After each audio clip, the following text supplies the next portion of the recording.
The ocean is one of the most peaceful places that I know. There's something about just sitting at the edge of something that is so vast, so huge, and so powerful. It really makes you feel small in a sense, but it also makes you feel like you're a part of something much bigger than just yourself. I actually grew up as a mountain girl in Boone, North Carolina, but always wanted to live at the beach. So after I graduated college, I moved to Charleston, South Carolina, and was exposed to kiteboarding within 2 months of moving here and absolutely fell in love with it. Kiteboarding is pure freedom.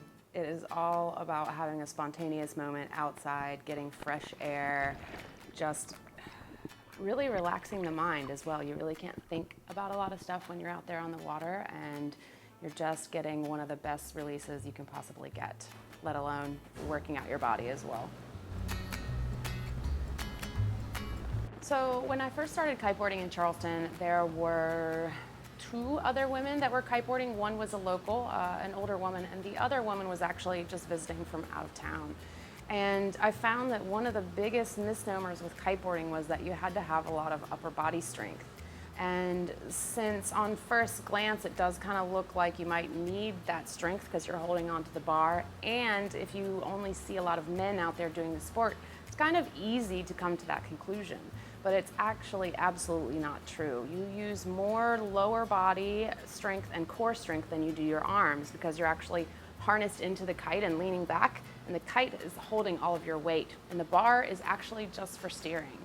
And so it really inspired me to kind of get more women out on the water, especially just because of everything that kiteboarding taught me about failure, about evolving to the next step, and about really connecting back to where it was that I wanted to be. And so I started encouraging women to get into the sport. I created a club called the Air Club for Girls. And the reason that I did that is I found that women really flourished in company of other women, and I found that they really enjoyed the camaraderie. And so I started the group just to introduce other girls together that wanted to go.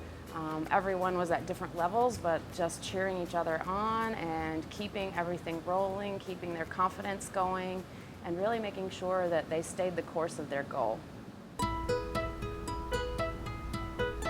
Here in Charleston, we have kiters of all age ranges, which is really great. We have as young as 8 or 10 years old, and then we have as old as 70.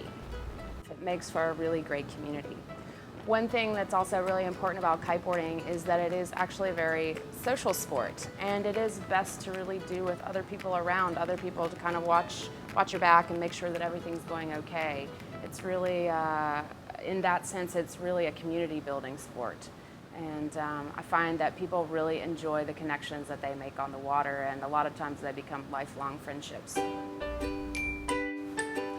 I kite as much as I possibly can in my free time, but when that doesn't allow, I love to actually paint, to write, and to do anything else that really keeps me active, keeps me creative outside. For me, it's a lot about giving back and encouraging other women into sport, especially because I grew up always an active child, but I was never from parents that practiced extreme sports, so that was never really available to me or around me, and I never considered myself an extreme sports kind of girl.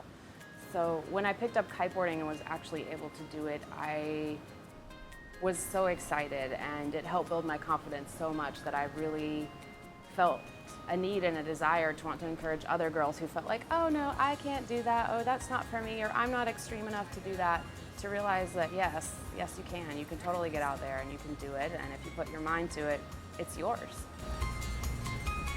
One of the biggest things that I try to remind myself every day is just how short life really is, and that you really just have this moment now to create something that you really love, or to do something that you really enjoy. And so I think it's really about every day, kind of taking some bold action in your life, uncovering new ways to look at your life and new ways to think, and really generating and cultivating more ways to smile.